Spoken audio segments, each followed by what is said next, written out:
hey. Happy Chai Tea Tuesday. It's Tuesday. And water. And we're in a lot of options at the coffee shop, but this chai tea is real good from a local spot. We're here in Kemah. Yay! If you guys don't know where Kemah is, it's right outside of Houston, and we are doing Universal Confidence tomorrow. So exciting! Sorry we have so much makeup on. It's because we've been at a shoot all day. I don't normally wear this much makeup for you guys. Right. Can't wait to show you the photos. They'll be so good. You know, when you have a big old like professional camera, it kind of washes things out, so you need it a little heavier than normal. Yeah. So we have tons of questions from the last video we did. Oh my gosh! Look at our last one. Oh my gosh, we had no makeup we look on. Very different now. Okay, so I'm gonna put our last video right here, and we had no makeup on. So if you want to see us without makeup, or like practically no makeup, pretty much nothing, you can check that out. Okay, hello from Australia. I've got some questions to both of us. Are you still in touch with any of the other Miss Universe contestants from 2014?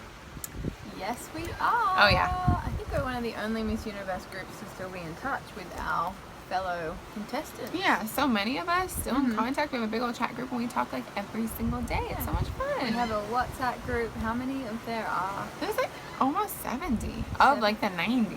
It's amazing. It's really hard to like keep up sometimes with the language barriers, but I feel like we do a pretty good job.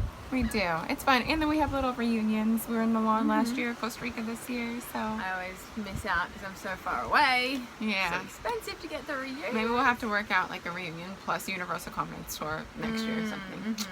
That Maybe would I be just need fun. to hold a reunion in Australia. Yes. Let's do it. Who thinks that would be a good idea? More. Got it. Oh. Oh. Wow, this person's... I was like, oh, they didn't ask any questions. Actually, that's a lot. So who is this? It doesn't say a name. Just me. Just me. Next question. So we'll hit the last one. A bit of personal / grooming and beauty question. I get excessive sweating in my underarm often, which can lead to obvious BO, which is very embarrassing. None of the deodorant or antiperspirant I use have worked well. What do you guys use and how do you guys combat it? Shave, wax, or laser? Interesting question. Laser for everything. I think it fixes everything. What about you? I had laser under my arms and I ended up... It's crazy hair out here. I had laser under my arms and ended up sweating more under my arms after I had the laser, so I'm not sure really what happened there, but now I'm just shaving at the moment. Yep, and I've had laser and I don't have any hair anymore, like sometimes little speckles, and I shave like once a month.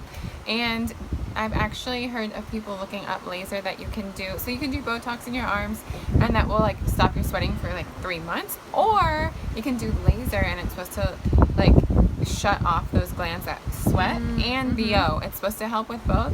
So I would look it up and do your research. Don't just sign up for anything. Like do research and see what would work best for you. That's a really personal question. We sure did go right ahead and answer it, didn't we? Yeah. I feel like a roll-on.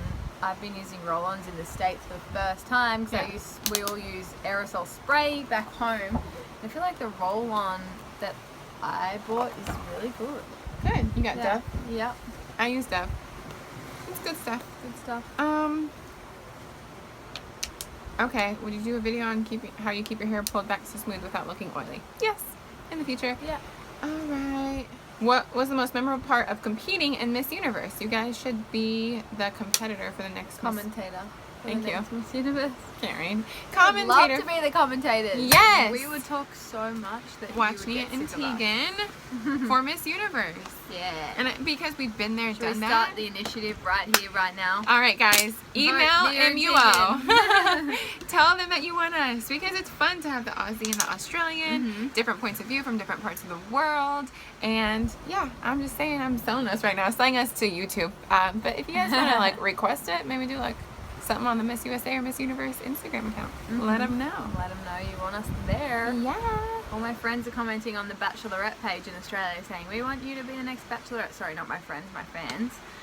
And I'm like, you can't say that you want me to be the next Bachelorette. I have a boyfriend. Come on, people. Get on it. But in this case, yes, you should start the trend and get us at Miss Universe as the next host. How about, what's the hashtag? Really Nia and Teague, or Tegan? Watch Nia and Tegan? No? Well, we gotta do a Miss Universe hashtag. Like, watch Nia and Tegan host Miss Universe. Hashtag that. Or host Universe. Yes. Keep it short as possible. Let's start it. All right. Right here, right now. Can you tell we're tired? So tired. It's been a long day, but a wonderful day. So hard, and we still have so much to do. So much to do. I feel like we work until late at night, and then we're like, we have so much more. It's never ending. Tonight, I'm calling it. I'm sleeping. Yep. What was the most memorable part of competing at Miss Universe? Most memorable part, I feel like when you come out on that big stage and you feel the music and like you walk out next to some of the cool artists, like walking out next to, what's his name? Who performed? Hey, Nick Jonas. Nick Jonas Walking is there. We had a couple Nick performers. Jonas while you're like in your evening gown, like that you've it's just like a moment you've been preparing for so long, so to actually be there doing it and have to feel the energy from the crowd is pretty amazing. Yeah, absolutely. We had a pretty small actual like auditorium area compared to most Miss Universes, but you would not know by the noise there. No.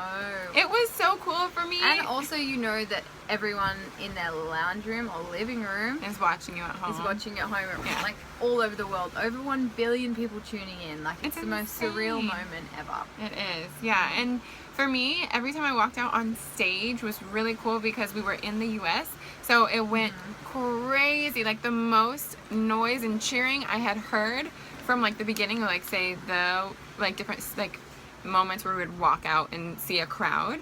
They would cheer so loud for USA. I got so excited, and then Venezuela walked out. And then Australia walked out. No, Venezuela was right after USA, so it was USA, and it was so loud and like was blowing my eardrums, and then Venezuela would walk out and it would be like 10 times louder. I didn't think that was possible. Crazy.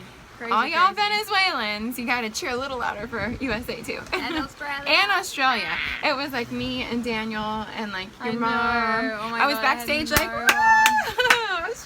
Australia. Australians aren't very into pageants. And they were not gonna fly out to Miami, you know. Everyone in Australia that wins a pageant has a profile and is quite well known, yet we don't have any pageant support from Australia, but that's okay. What was something you tried while in South Africa that you thought would be awful but actually enjoyed it? Ooh, I didn't enjoy jumping out of a plane or bungee jumping, but I kind of enjoyed like some of the animal experiences, weirdly, like having scorpions all over me and swimming with snakes and crocodiles. That sounds crazy. I know it sounds crazy, but like just facing your fear that you realize when it's happening is not actually as bad as it seems. I feel like people like overthink everything, and it's the same with anything in life. You overthink things and then it happens and you're like, oh, that wasn't so bad. Yeah. Like me with needles, every time, terrified of needles. And then I get up afterwards and I'm like, oh my gosh, I've been like worried about that for the last 3 days. And now then it's you're over. fine. Yeah. And my butt hurts. Oh, that sounds weird. I might cut that piece out. Last question as we wrap this up, and I think it's good because it's both of us comparing and contrasting. Oh, hi. Sorry, Oh, hair flick. Oh, that didn't work. Oh my god. And the Cantoon's done my hair and it's like perfect. Yeah. Big and voluptuous and Okay.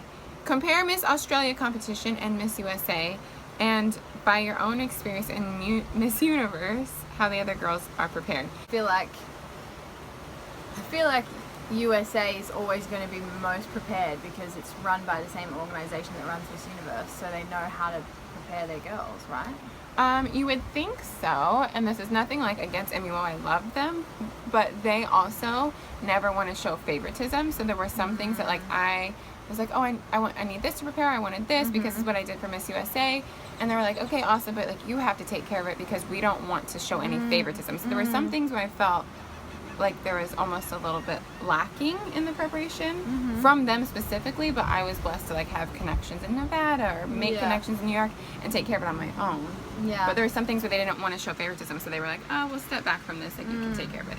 Dress, that kind of stuff, yeah. I really struggled with my gown as well. Like I did so much work on my own to try and get the right gown, and then when I got there, I didn't feel like it was like I was wearing the right type of gown for the pageant, and I was speaking to sponsors and getting all this advice, and I don't know, I guess I wish I had a little bit more guidance, but at the end of the day you have to take the initiative as someone who does this competition to work hard and to be the best version of yourself.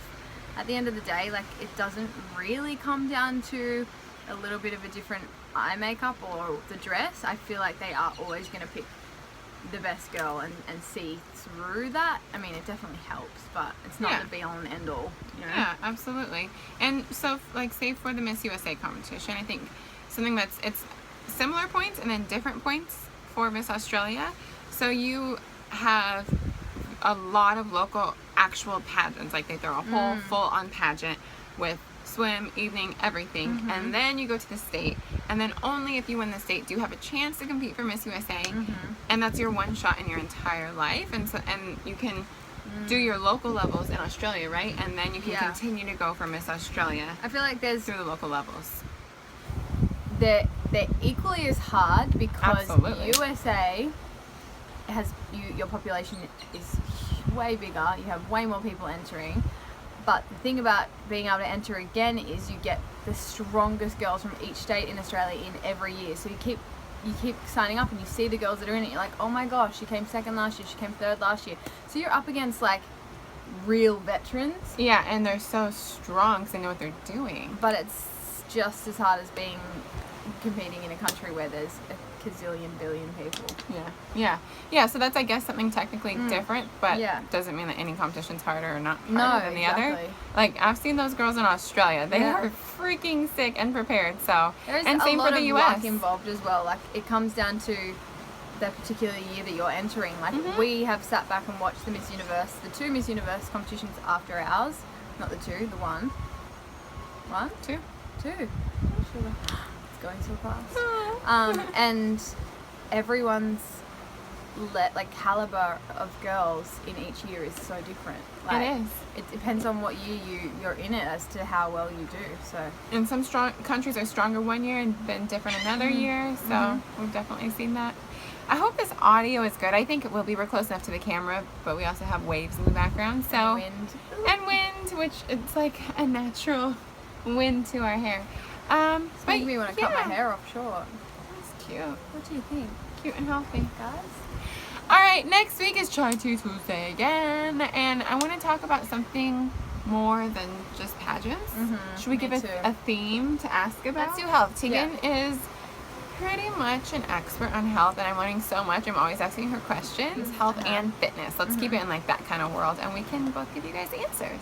Yeah. Alright, comment below, give this video a thumbs up, and subscribe, and tell your friends to subscribe. See you next Chai Tea Tuesday. Next Chai Tea Tuesday. Oh! Cheers to Chai Tea Tuesday. Yay! Also, cheers.